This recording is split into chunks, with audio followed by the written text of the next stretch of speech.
COVID has brought out new challenges. First and foremost, is anyone hiring? The Stratford and District Chamber of Commerce pleased to present this webinar about hiring effectively and efficiently. I'm Eddie Matthews, and here to talk about that and offer some great advice is Deb Hotchkiss from Partners in Employment in Stratford and St. Mary's. Hello, Deb. Hey, Eddie, how are you?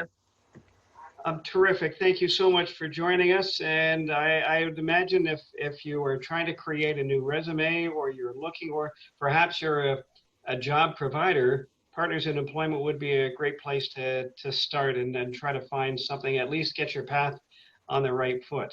Absolutely. And we're seeing lots of opportunities right now. Before COVID hit, we were experiencing a labor force shortage throughout Perth County. And so, of course, when COVID came into play, that changed. But even through COVID, we did see some employers that continue to hire. And as things ease up now, we see more and more employers that are hiring. What does this mean now?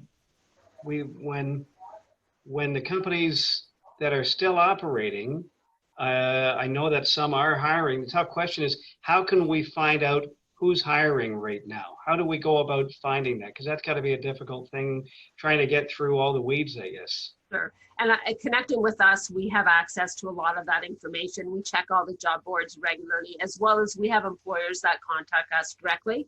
I probably get 2 or 3 contacts a day from employers that are hiring. And it's not just in manufacturing, it's also in office admin, healthcare, security. There's lots of different opportunities available right now. Manufacturing seemed to come out of this pretty good. You know, I've seen so many manufacturing companies that were able to pivot and kind of reinvent themselves. Have you noticed that? Absolutely. And that is probably one of the reasons is that they're well organized internally. And many of our companies are global. So it's not just this organization or this company, this physical building that's trying to maneuver through COVID. They have a much bigger team of people helping them through it. And I'm sure that all the manufacturers are following all the health and guidelines and being inspected regularly, or they wouldn't be able to operate. Most businesses that are still operating now are operating in a different way, like you and I are this afternoon. I guess if you're going for that interview, you may not be meeting the employer in person, but you'll probably have to meet them online. How do you prepare for these interview situations when we can basically just see each other remotely? Well, first of all, I tell them get out of their pajama pants, because there is a chance that they might have to stand up, because we know that certainly can be a challenge, but we'll help people do that. And I think that Zoom and more video conferencing is just becoming a way of life now for us. And I think that we'll see that things will never really go back to the way they were, just because of, just the time element that it saves us, trying to drive from one location to another, find a parking spot, all that kind of stuff. I think we'll see more and more technology being used in the future. Yeah, one thing I always notice is just how do you be comfortable when you're facing a camera, and usually you want that little interaction. And thankfully, you and I know each other, but we can have that interaction on camera. It's a one thing when you're in person, when you're live with somebody. It's another when you are working remotely, I guess. That's something new that we'll all have to deal with. Yeah, and when we're suggesting that someone goes out for an interview, we'll work with them remotely first so that they can get a feel of that before the employer meets with them, if that's the way the employer chooses to meet with them. Yeah, some positions have actually been created as a result of COVID. Do we know what types of jobs that will be in demand once we get past this, or the new jobs of post-COVID? Yeah, I don't know. That's a really good question. I'm going to assume that there'd be a lot more technical support that's going to be needed, because with more people working from home or working remotely, that will probably be an area that will go strong. In this age of COVID, how important is networking? And how can you do that when you are meeting online, I guess? Because, it's one thing when you've got friends who know friends who can say, call this person, but when we have to do it remotely, I'm hoping now that we're getting into phase 3, you can meet somebody face to face, but still it's going to be a lot of this online stuff. Sure. I guess for us old guys, Eddie, like you and I, in that baby boomer kind of age, we're used to that face-to-face. But a lot of the younger generation aren't. They are very comfortable with Instagram and Facebook and all those other things that are out there that help people socialize and get to know one another. It's just second nature to that younger generation. So I think it's going to be a lot harder for you and I than it is for them. Now, you brought up a good point, and that's the younger sector. Is there something for those that are looking for their first jobs? You know, the under 30 crowd, even younger than 20 for that matter. Is there programs that are being set up, and what advice do you have for these people? There is. So the government of Ontario had identified long before COVID came into play that the younger generation was having challenges finding employment. So they've implemented the Youth Job Connection program, and that's for youth up to age 29 that are out of school, out of work. And it's 60 hours of pre-employment workshops. So different skills to help young people get ready for employment. And the government is providing us funding that we can pay each of those youth $14 an hour to participate. So the 60 hours of workshops, they get paid $14 an hour for each of those.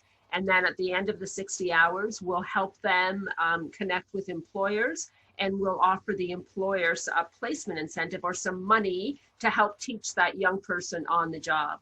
There's also funding available if the young person perhaps is going to manufacturing and needs a pair of work boots, or they're working a unique shift and can't manage the bus, so we can buy them a bike and a helmet to get to work. There's employment supports available as well for young people.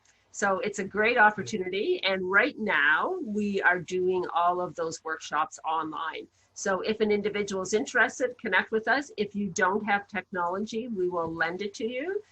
If you don't have internet, we'll help you get that.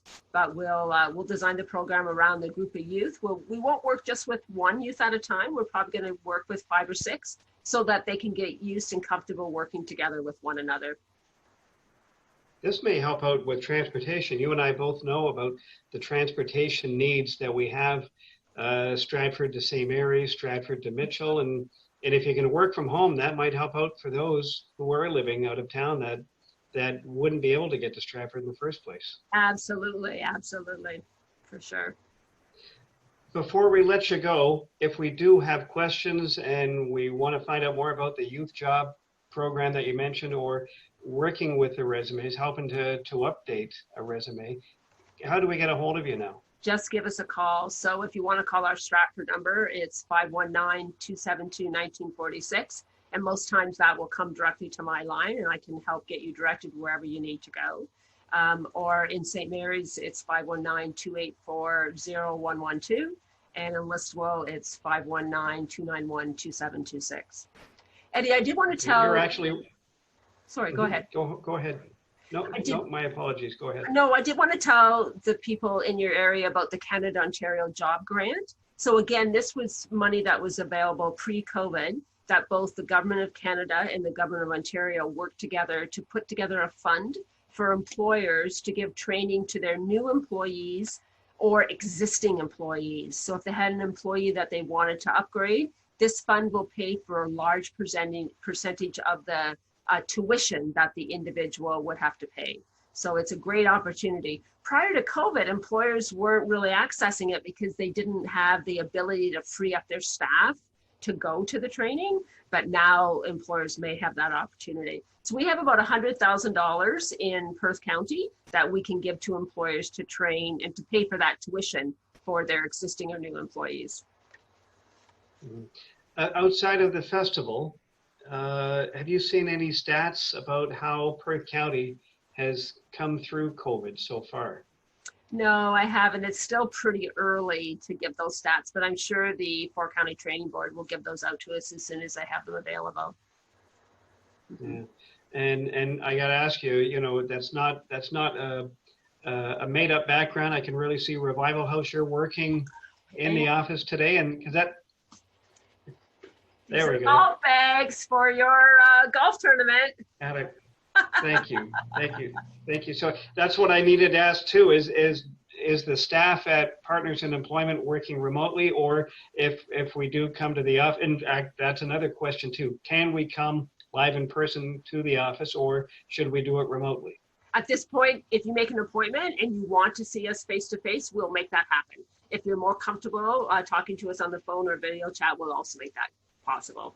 So we think that probably in a few weeks, if the numbers stay down, we'll be open full-fledged. Good. And final question, does all this change for employment once we find out if and when CERB will be ending? It sounds like that we may be seeing some financial aid until the end of the year now. I think that as long as CERB is in play and there's no place for kids to go, there'll be less people looking for work. There'll be a lower labor force for sure. Once CERB is finished and kids go back to school full time and parents are comfortable with that, knowing that that is going to continue, then we'll see more people trying to get into the workforce.